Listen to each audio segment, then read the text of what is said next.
Iniimbestigahan na ng Justice Department ang sumbong ng ilang kaanak ng missing Sabongeros na gusto ng ilang nagpakilalang pulis CIDG na kasuhan nila si Don Patidongan. Pinadidiin pa siya bilang mastermind sa kaso. Samantala, may mga nakuha ulit na bungo at buto ng tao sa Taal Lake. Nakatutok si Salima Refran.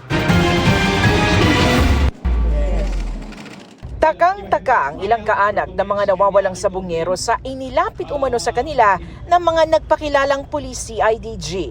Gusto umano ng mga pulis na kasuhan nila ang whistleblower na si Don Patidongan at idiin bilang mastermind ng pagdukot sa mga nawawala.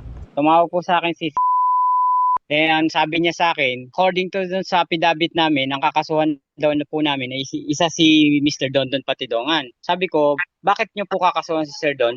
Sa statement pa lang po nila na pabago-bago, tapos ang gusto nila kong palabasin, sila Sir Don, yung may kasalanan po talaga sa lahat o sila yung mastermind.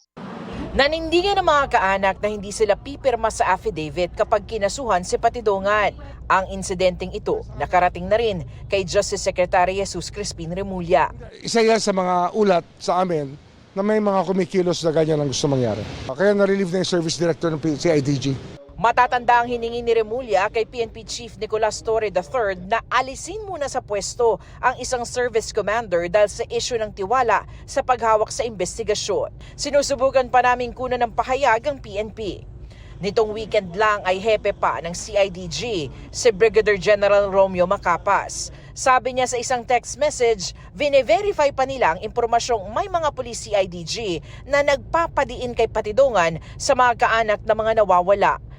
Samantala, matapos ang isang linggong suspension sa diving operations dahil sa masamang panahon, nakakuha ng bungo at iba pang buto ng tao ang Philippine Coast Guard sa Taal Lake kahapon. May kasamang bungo ng tao at mga buto. Nandun yung ngipin May ngipin na kasama. May DNA rin yun kasi parang buong buo pa yung nakakabit pa sa skull.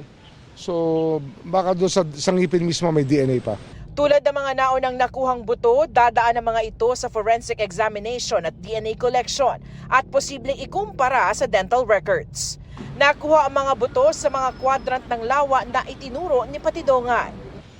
Makikita mo talaga reliable yung sinasabi ng ating testigo na doon nga tinatambak ang mga tinatapon at dinidispatcha yung mga labi ng mga taong pinapatay. At marahil hindi lang mahahanap dyan, hindi lang siguro krimen sa sabong, ngunit sabi ko nga, maaaring sa drug war, maaaring ibang krimen na involve ang death squad na to. Sumailalim naman sa dagdag na interviews ng Department of Justice ang bagong saksing magpapalakas umano ng kaso. Posibleng ipasok siya sa Witness Protection Program. Binubuo na namin yung mga affidavit para yung complaint pwede na i-file. Hinog na yung kaso. Sabihin ko sa ating mga kasama na paspasan na kasi nga ang tagal na natin iniintay ito. Samantala, ang abogado ng 12 pulis na pinahaharap sa mga kasong administratibo matapos isangkot sa pagkawala ng mga sabongero, humingi muna ng panahong makausap ang mga kliyente bago magbigay ng pahayag. Para sa GMA Integrated News, Salima Refran, nakatutok 24 oras.